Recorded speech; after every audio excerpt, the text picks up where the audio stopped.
Well, g'day everyone. We're back on day 3 now of Crimson Rush. Day 3 is by far the most chilled out day.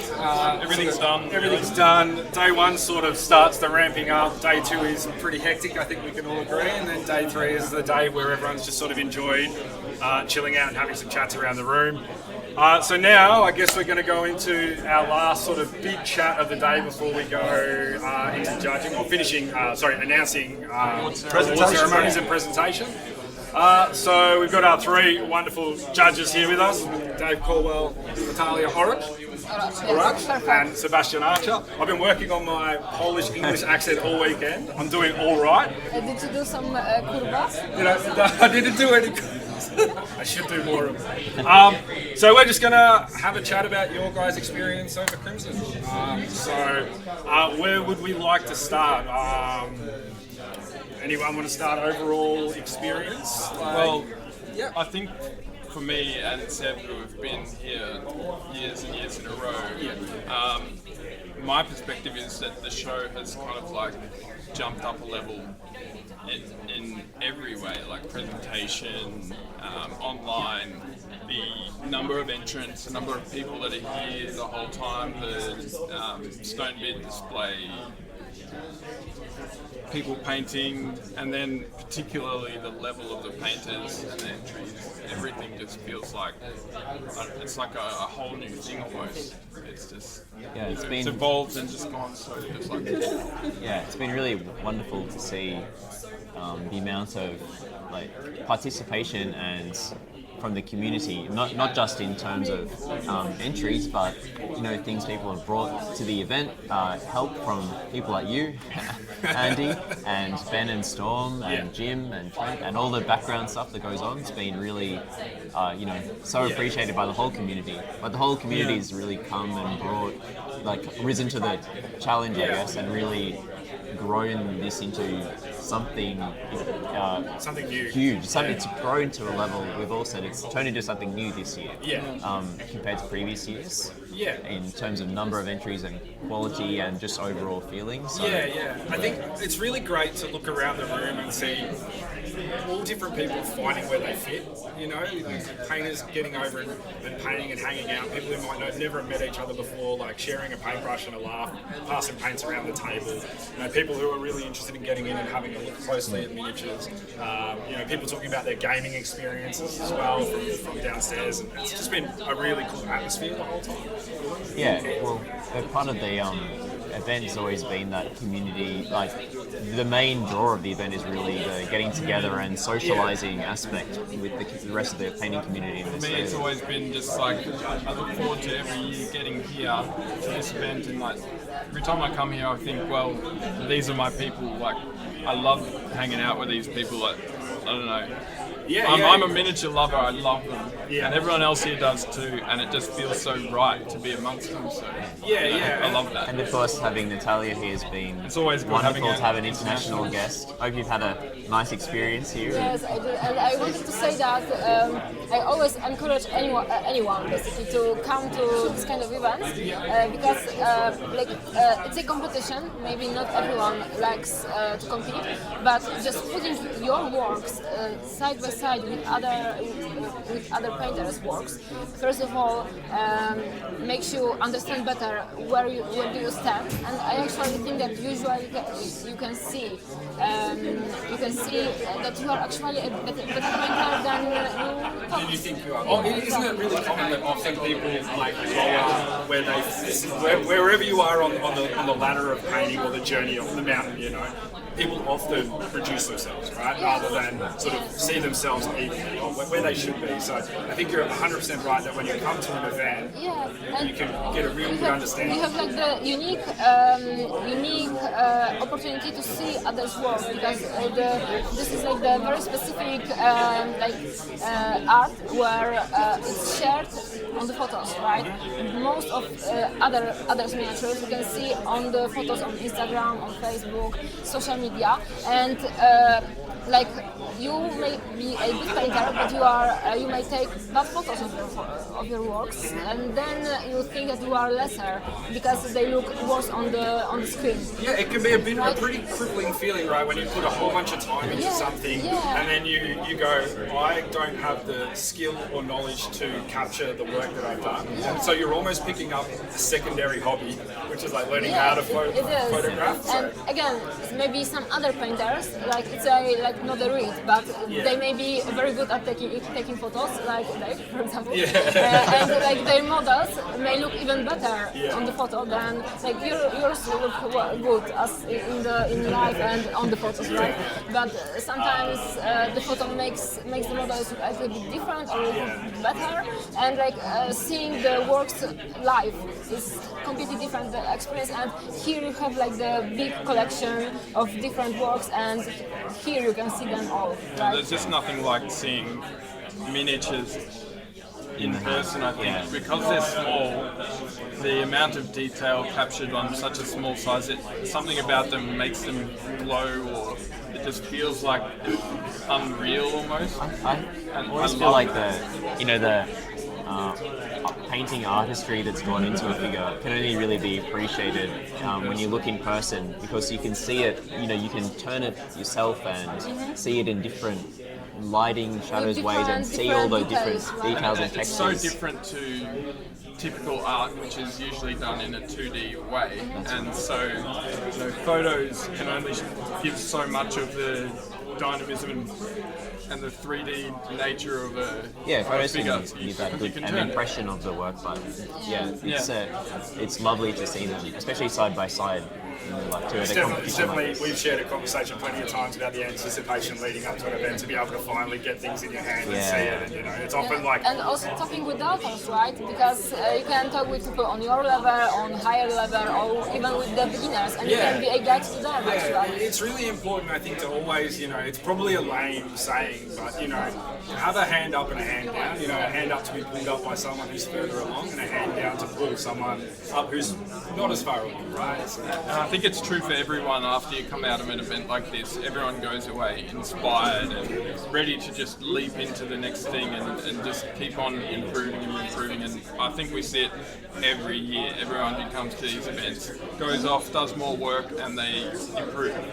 And that vicious cycle of getting better and better is how all of these guys who are doing just such amazing work now are getting better. And I mean, the Sydney group, you guys getting together all of the time is really boosting things because you're seeing each other's work in person and stuff. And so the more that we can do that and share the opportunities to see in person. That social aspect is we started with that before. I think that's the real key. It's at the root of it, right? It's at the root of it is the sharing of the work with each other. The competition's a competition, but it's more, about not about so much about the medals as about the participation and the sharing of your work and talking with other painters and that. That's always been my favourite part about miniature painting, is the shared experience of painting a model. Like even if we've painted the same model, you and I will make totally different choices. And then when we can discuss and compare and see, like, I made this choice for this reason, you made it for this reason, and that social and communal aspect of miniature painting is unique to miniature painting, I think. And so it would be much poorer if we didn't have it, right? Like, it would be a much, So that's awesome. First time judging for you, Dave, after winning Best in Show last year. Yep. Talk to me about that.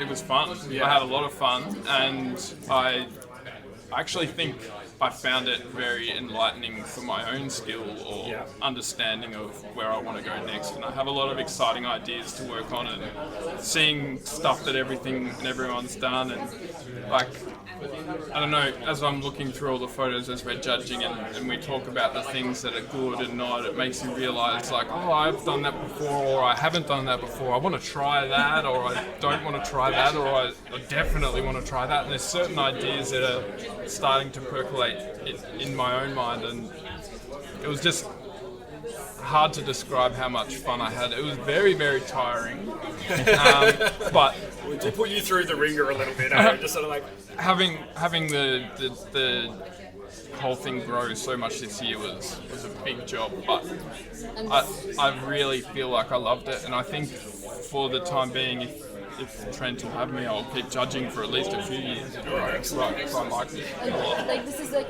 it's a hard experience because you have to like be opinionated and sometimes like I worry about people hating me because You've got to make hearts and break hearts when you're on the judging panel, right? And what I think is a really interesting dynamic is watching all of your roles change as you're judging, like as different pieces come up. And we have different opinions, you have up and different, down. different opinions, and there's things that you're going to feel strongly about, and so it's a really fun thing to observe. And obviously, I think that's why we want to broadcast it, right? Is to give a window into that, which is like, firstly, from all of us entering, thank you, because putting yourself open to that is like, it's not easy. Like you've just said, for something you care so passionately about, being the community, you don't want to hurt anyone as a community. But unfortunately, decisions need to be made. Yeah, exactly. That is the judge, the job of the judges.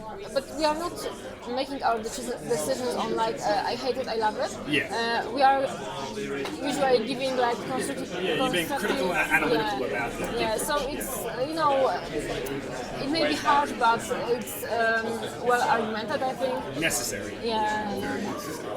I think the criticism that you have to make as a judge comes from a place of respect, though. At least I hope it comes across that way. Yeah. It's because we have such respect for all the entries that we engage with each of them in such an analytical way and go through that process, because I've always had the greatest respect for everyone who enters the competition, and the most frustrating thing about judging is the very limited amount of time you have to analyse each entry. I would have loved to be able to spend a good 15 minutes on every single piece. You guys realise we could be there for a week. Do you guys realise you had less minutes than entries to judge? So yeah. So you were just under with the time frame that the venue gave us. And they extended graciously. Thank you, CanCon, for extending our time frame a little bit. You were almost just under a minute per entry.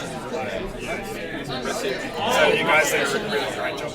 Something I do really want to touch on, just because of course we will have a presentation for things like placings, People's Choice, and obviously Best in Show.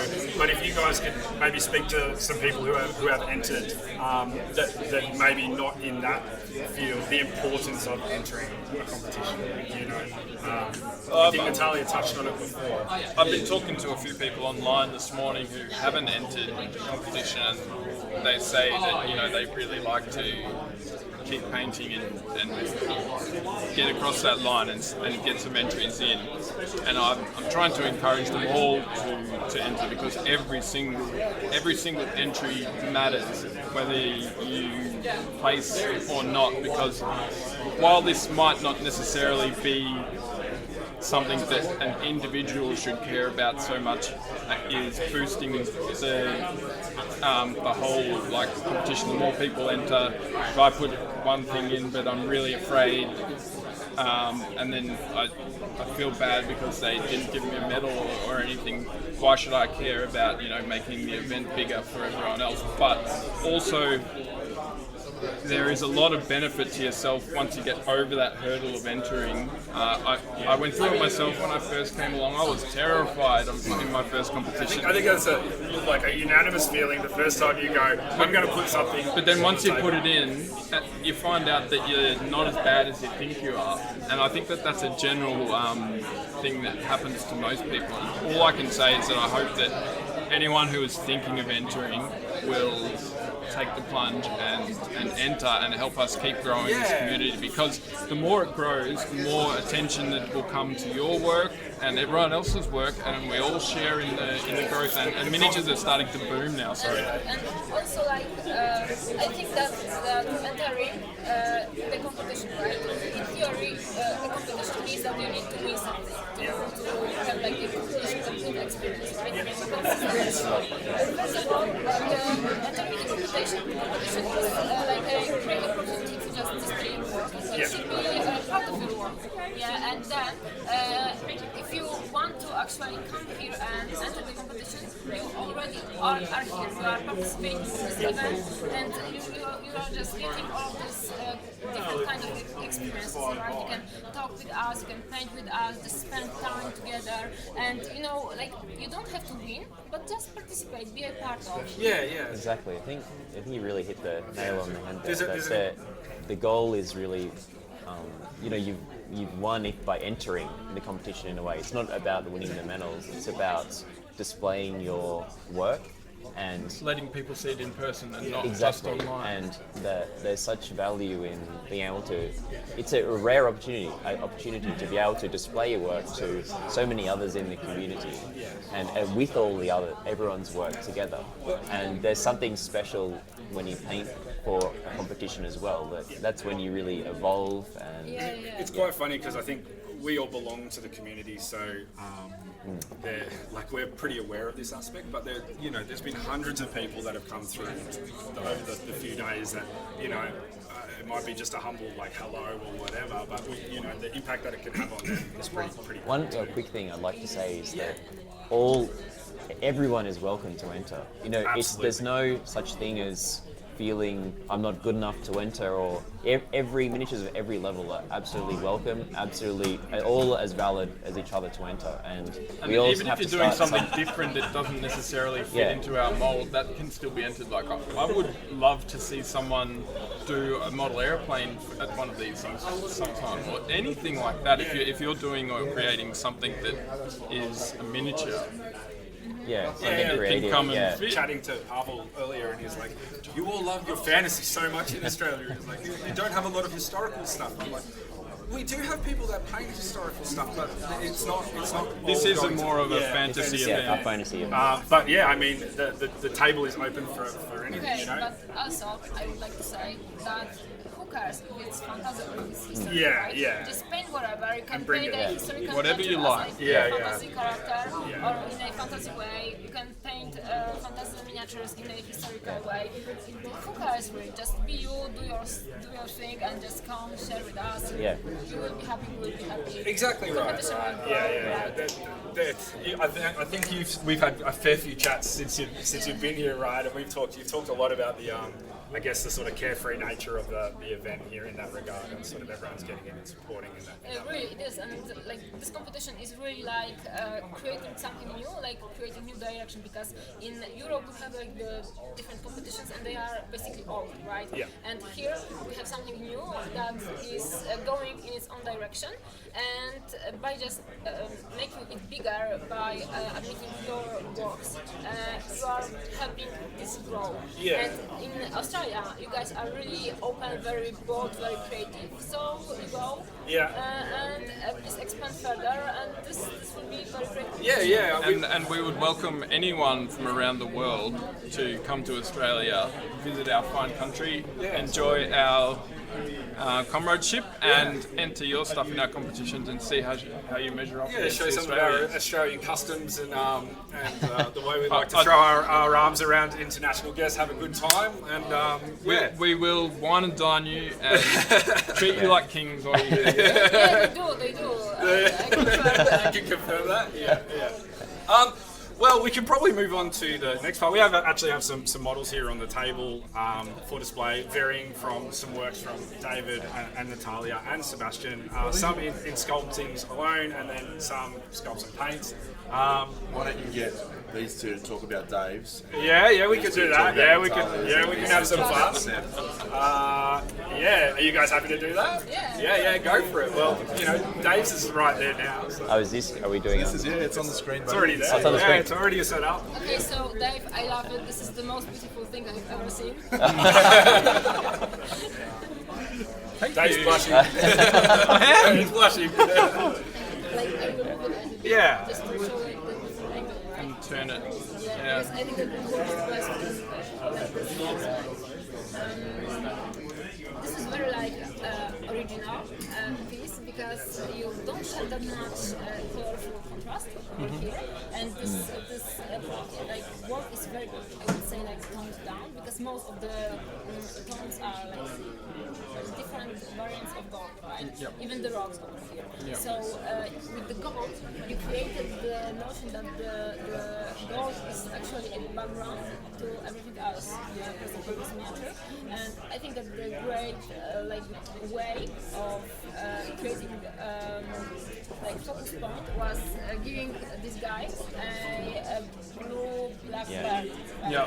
Yeah. And this is like very interesting because usually like the gold is a warmer color, and warmer color will bring more attention.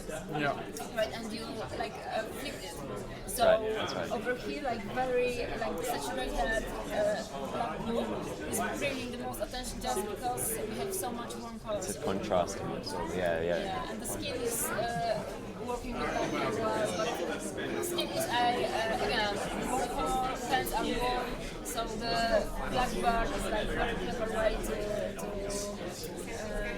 create the focus point basically, right? Yeah, thank you. Well done. Thank you. Well, that's the sort of What thing have I you- was thinking about when I was doing this. So, originally when I had the idea to change this into a Chaos Dwarf, it came from the idea of wanting to try and see how a black blue beard would work on a very warm scene, because their old artwork has a lot of that, and so I wanted to try and see if I could achieve that on a miniature.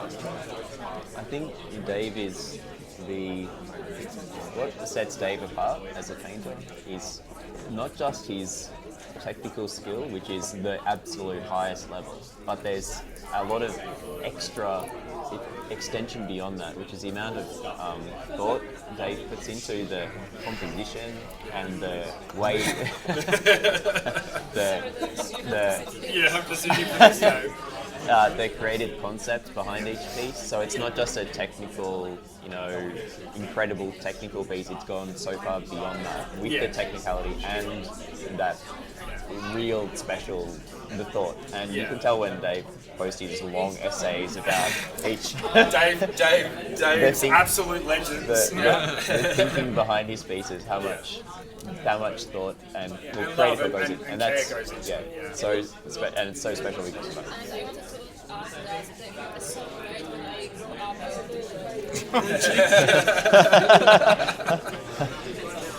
Put it away now. Put it away. Another day. No, don't do Dave again. He won't be able to handle it. All right, so now we go. Maybe we'll start with Seb on this one, and then Dave can get his own back on Natalia.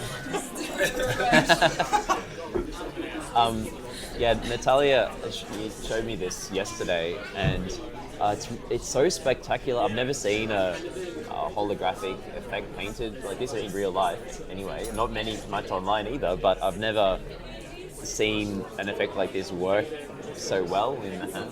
It's really,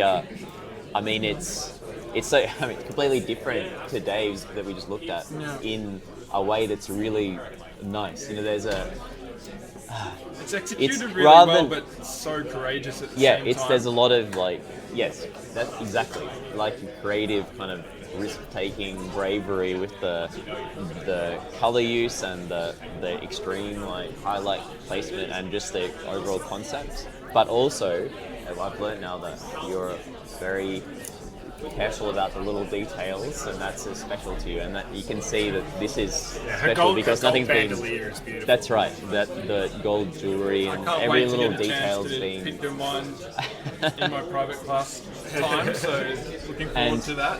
It's wonderful also to see something like this here in Australia, because this is different from anything I've seen on these shores before. So it's wonderful to have something new introduced to see at our competition. When you look closer into the brain, Please. you can see reflections of the kangaroos. Yeah. So if Seen any? So Natalia's obviously is teaching classes all through Australia over the next 6 weeks, and I'm pretty sure every single one is sold out at this point. Yeah, we've got one ticket left in Perth, 3 places in Perth. So one. So you've got one left in Perth. So if you're in Perth and watching the stream or catch this on a VOD and you really want to get out and learn from someone who is an incredible painter. I just want to point out as well that if you look on the screen, you see how it looks like it's glowing, like the green and the white. That comes through in person it looks as like well, that in and person, yeah. that is like rare as hell because OSL Yes. usually is exaggerated by the backlight of the screen, but somehow it glows in the hand as well, and that's cool. To say that the world over here is not white.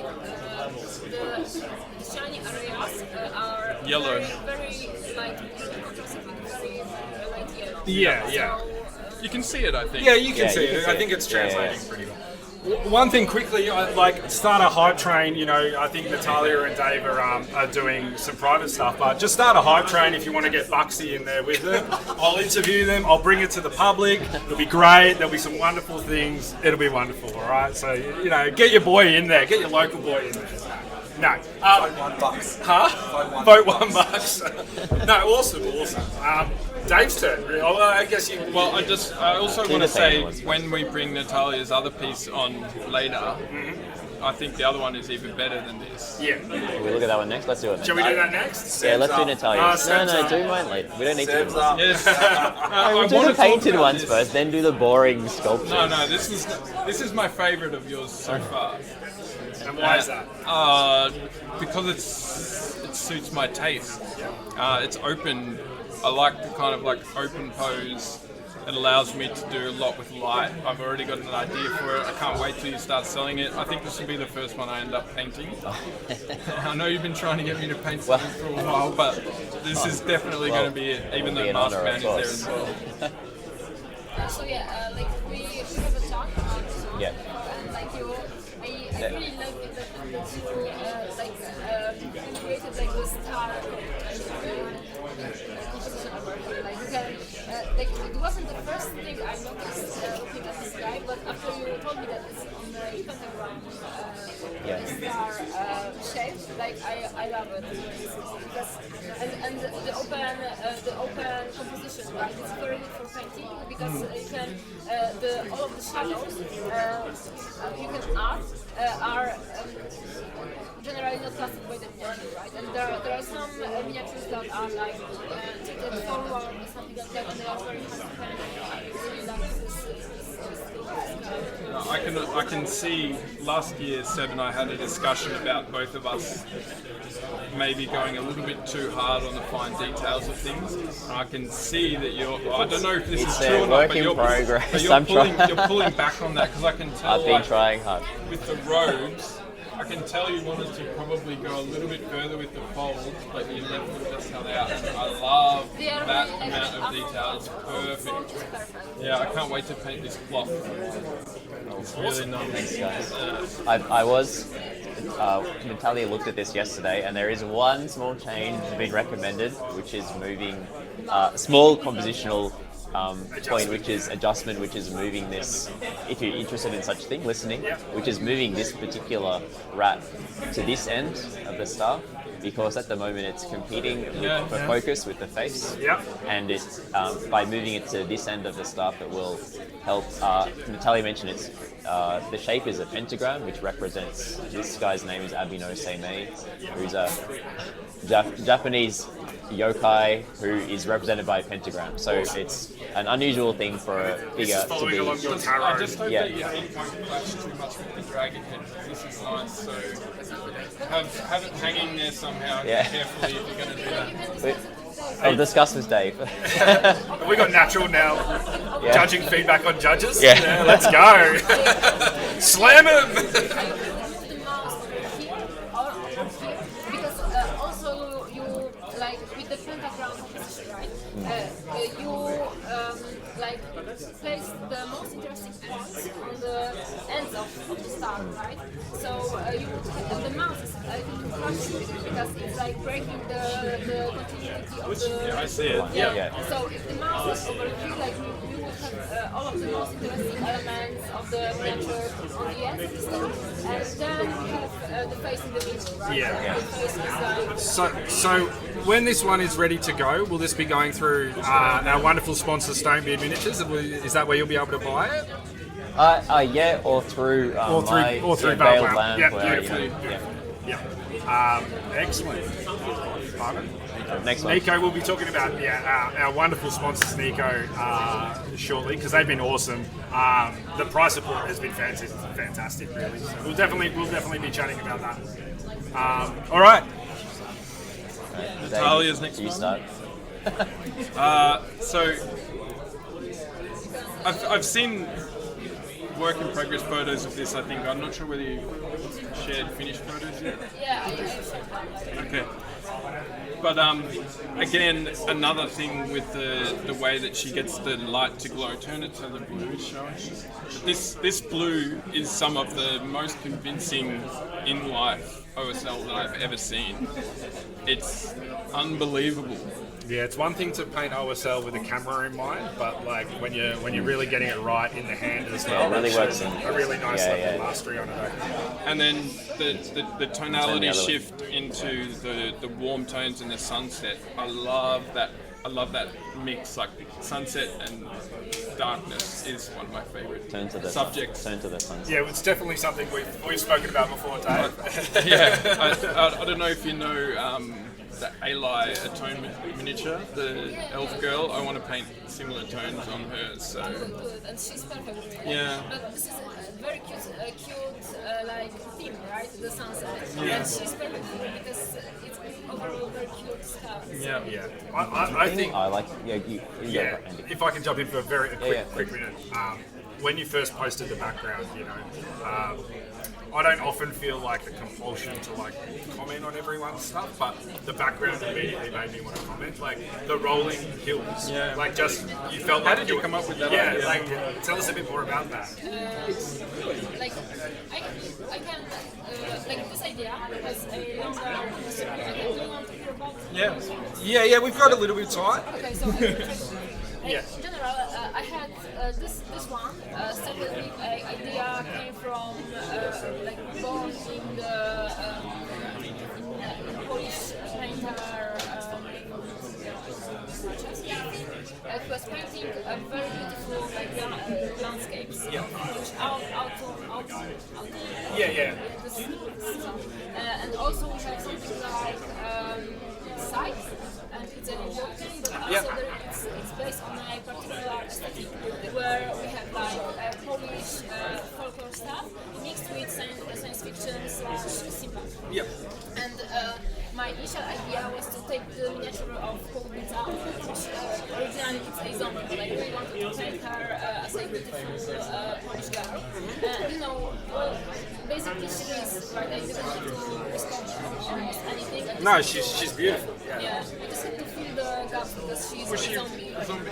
Yeah. I didn't know that. Yeah, like for me, the original miniature right now is a beautiful girl, not a zombie. Because this is the only. Yeah, the original Yeah, does have. yeah. Yeah, I remember now. It's good to I'd know. forgotten that too. And Yeah. I need to check it Yeah. because this model is beautiful. It Yeah. is.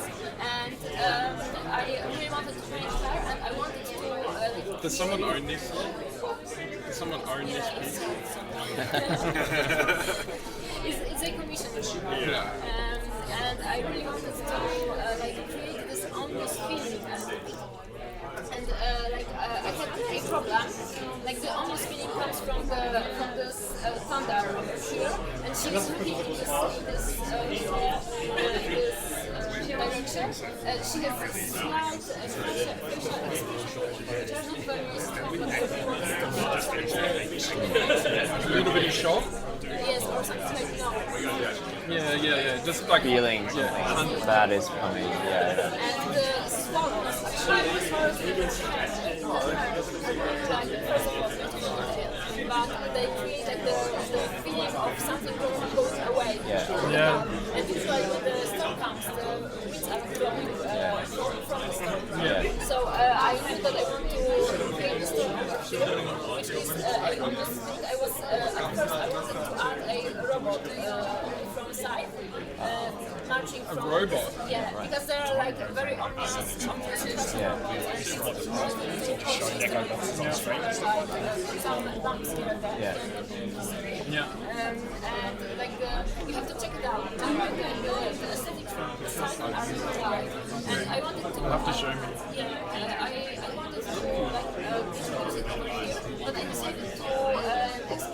just keep the stock, keep it box, but the emotions are there, right? And the little swirls over here, like, I'm not sure if you can see, so that I added them and I wanted to make a rotation. Connection. Yeah, exactly. It's just the sense of like there's an incredible sense of Movement. and that and I knew you were going to say it. And movement is something that's really important. I'm not sure if you noticed, but these skills are repetition of shapes and repetition. Yeah. So it's just play on the scalp and different shapes and directions. The thing I like most about it is it's got a subtle softness, which is different from a lot of miniatures are very saturated color, or you use something like this to capture that feeling. But this is more of a. I mean, there are saturated colors there, but it's done in a more of a subtle, soft way. But you use that to create this a feeling of the changing atmosphere with this ominous feeling that And something's this is coming. like in nature. It's Yeah. a very like nostalgic moment of life. So we have this kind of sunset combined with the dark clouds or even storm, right? So I think that I used very strong colors over here and very strong contrast with the overall feel and the fact that it really happens in nature. It just brings more of like the softness. I also like the choice. I don't know if it's just freehanded on, but just the subtle choice of just blue, red, blue, and then Make sure you're talking into here, Dave. sorry, no extra freehand onto the dress, because it keeps it simple and not overwhelming, and so it's It's not on the shirt, but I wanted to keep it like that because the traditional garments look like that. Yeah, And yeah. like some kind of stitching around here, and that was Yeah, it has an that incredible. simple and just white is just it helps with the whole the composition in a very natural. It has an incredible authentic look to it. Yeah, that's it. Yeah. And also, like, this is the kind of sexy miniature, right? Because Yes. when you throw, like, put it over here, You don't want to see behind the camera right now, friends at home and on YouTube and everywhere else. you can see that she was kind of like big keeper, but in the position, it really doesn't matter, and you don't want to see it. No. Because it really doesn't, it's not important, like, just, scrap it down and just, I like that. I like that you've toned down that aspect. Alrighty, well, I think we could all probably sit and listen to Natalia talk about this forever. One thing I wanna bring on before we look at Dave's last piece and Sebastian's sculpts, we do have a wonderful sponsor in Niku and Inu Kingdoms, Niku Galaxy and Inu Kingdoms. Now, Natalia, you've painted a lot of these, but Dave, you've also painted a lot of these. So these are going to be making up a good bulk of our prize pool. So is there anything you guys would like to talk about with these? I mean, some of these are going to heavily feature. Yeah. This one, Alice, is one of my favourite Nico models, and we'll be doing that at the Natalia class. I already have a copy at home, but not often, even pretty rarely, would I want to paint a model twice. I think I'll end up painting this one twice. Safe to say now at this point, Dave, that for the Victorian class, we sort of instigated a small Coup a to choose small that coup one. to make sure that Alice Cross got chosen. That might have happened. Someone rigged the vote. Someone rigged the vote. Yeah. And there's the stand at Stonebeard this year have assembled the models so that you can see them in hand, and some of the models that I wasn't quite sure about in the past from Niku, who, like, you look at the artwork or you look at the renders, seeing them in hand has put me over the edge to wanting to paint them. That's a good point, because Niku do choose to show the artwork on the box rather than a picture of the miniature. But yeah, Yeah. so that is a really big part. But yeah, I love Nico Galaxy miniatures. I paint heaps of them, and I love that they go into a lot of detail to make sure everything is just quite right with the sculpt and the composition, and there's not a lot of cyberpunk or sci-fi miniatures out there, and like, who are you going to choose to paint? Also, I just want to say, because I know very closely, and I know that it's a really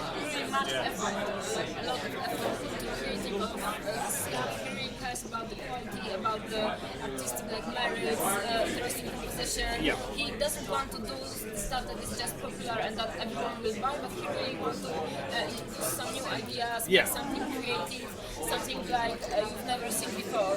So if you would like to support like the creativity in this hobby, or you are curious about about doing something special, then go for Nico Galaxy. And also they are good for painting because they are like produced with the painters in mind, basically.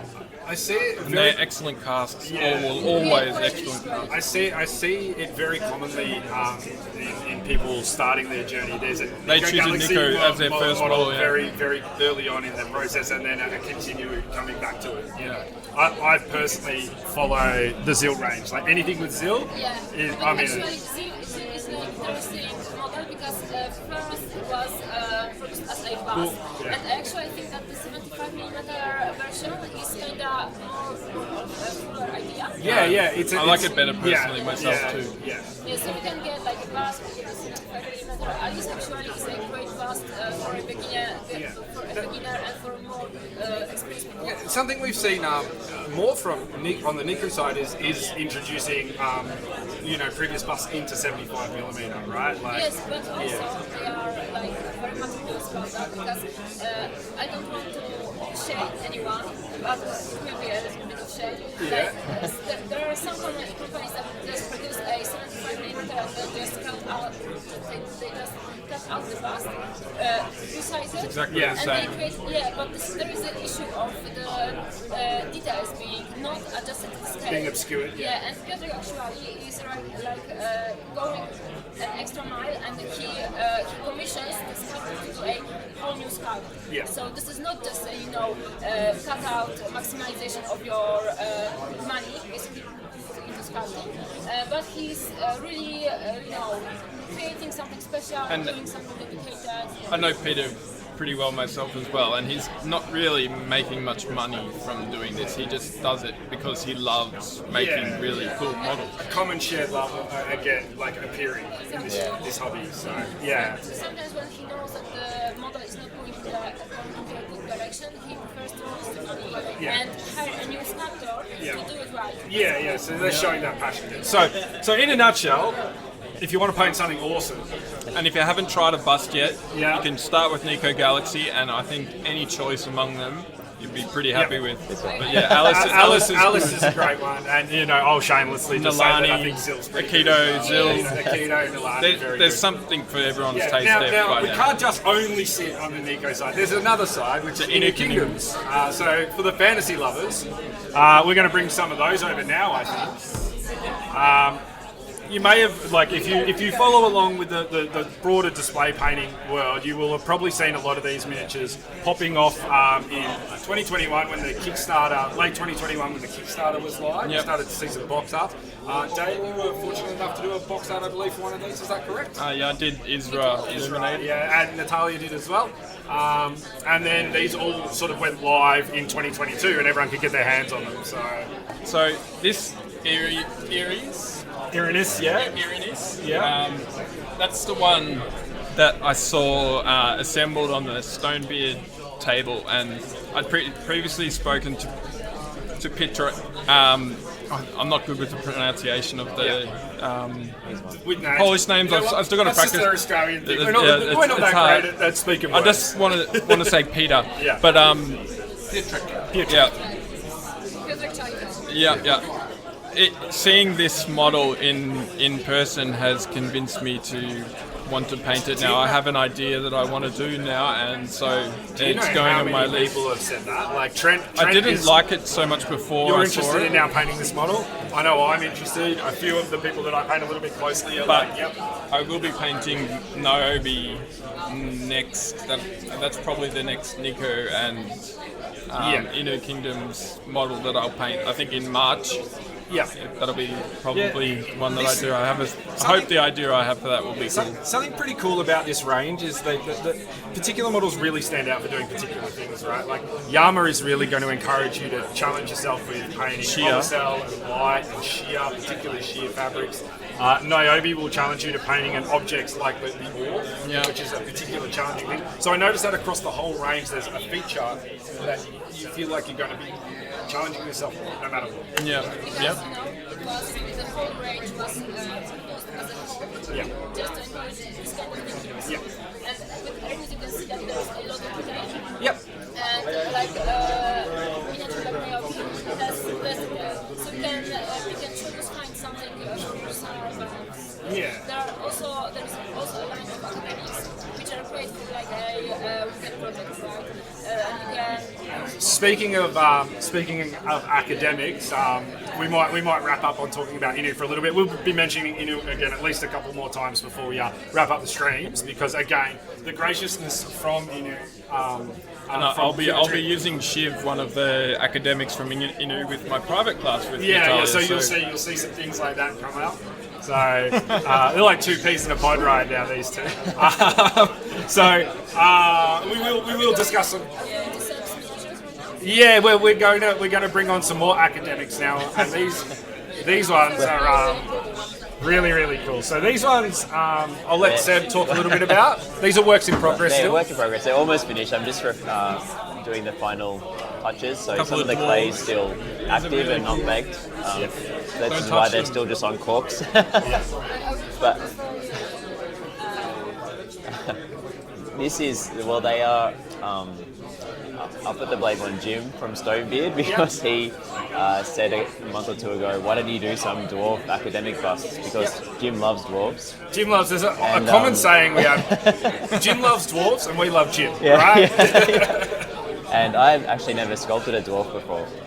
So I set out with these two as an experiment to try to come to grips with a kind of subtle change to anatomy to show them as dwarves, and especially the female dwarf, to work out a way to keep that thing which makes a character look like a dwarf, which is, as I've said this to others, normally they're masculine features which are exaggerated to make a dwarf look like a dwarf. Big nose. We wanted a female dwarf, so it was quite a challenge to try to incorporate those things like the bushier, heavier eyebrows, and the nose. I think you've done a good and job. the wider face, but keep And it it's not feminine.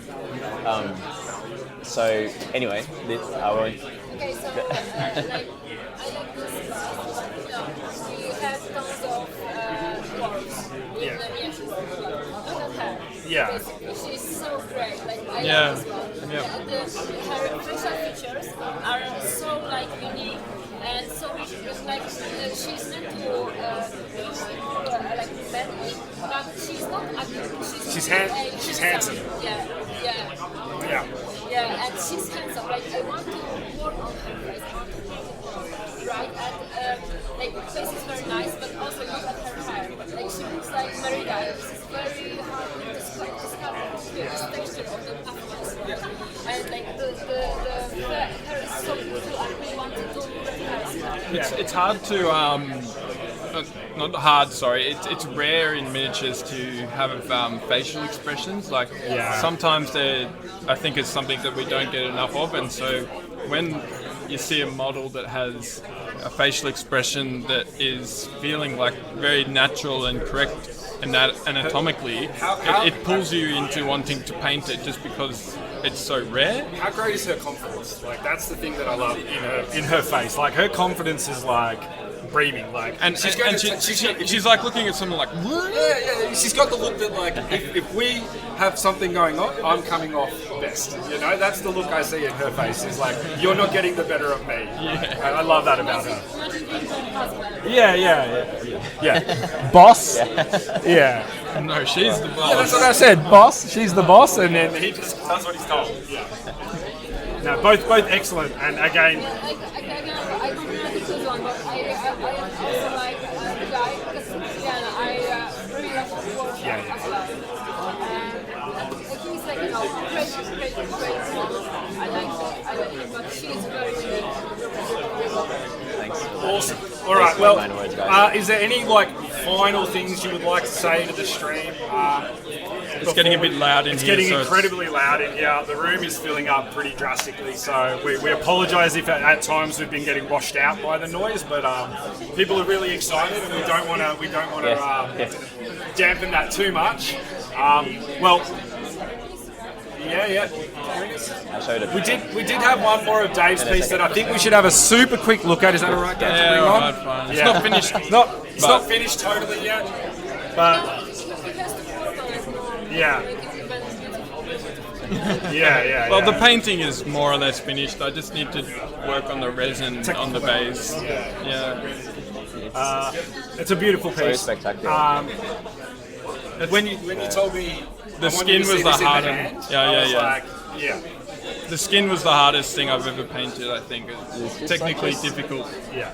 Such a soft, glowing, beautiful quality to the flesh that and the skin that is hard to explain. I mean, she's gorgeous. I mean, right? yeah, but It just doesn't come across in hand, the it- pictures. Like it looks amazing as online, in the photos, but I mean, in the hand, it's just something so special. Yeah, the conch is really cool as well. Like, Yeah. it's just, it's a Oh, wonderful everything. If you like have the like how you because you have the background which is reddish hair.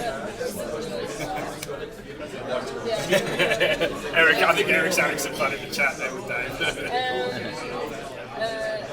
have the reddish background, so the hair is like basically blending with the background, and that displays her face and her skin tone even better. And then the blanket in the water, it looks like the water, right?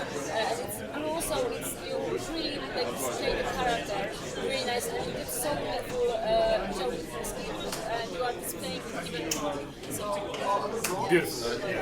Absolutely stunning. Awesome. Well, we're gonna wrap up this chat now. I think we could probably sit here and just talk like all day if you let us, in all honesty, but we can't do that. So from me, thank you for coming and joining me. Okay, you had a huge day yesterday, so to agree to come on and have a chat again after putting yourselves out there for judging process has been awesome. It's been really insightful as well. So thank you for that. And yeah, it's been wonderful. Thanks. It's been such an honour. Such an honour always judging the competition Yeah, and to work I with. find that as my first experience, I understand what you mean by that now. Like, it feels like an honour, like Yes. to be given the privilege and the trust of the community to make those choices. It's like, whoa, And I think it's surreal I almost. think the community probably thanks you for taking on that responsibility and being that careful. Thanks again. We will be probably back. We will be back actually later, as we will have a best in show at some point to show you and an interview for that. So that should be really cool. Then Deno and I will wrap everything up, and we'll be done for another year, and then we will all get started again. I mean, for those who were excited with our chats with Andrew Long yesterday, we've got Arc Open coming as well, so something to move forward to. Thanks again, and we'll see you soon.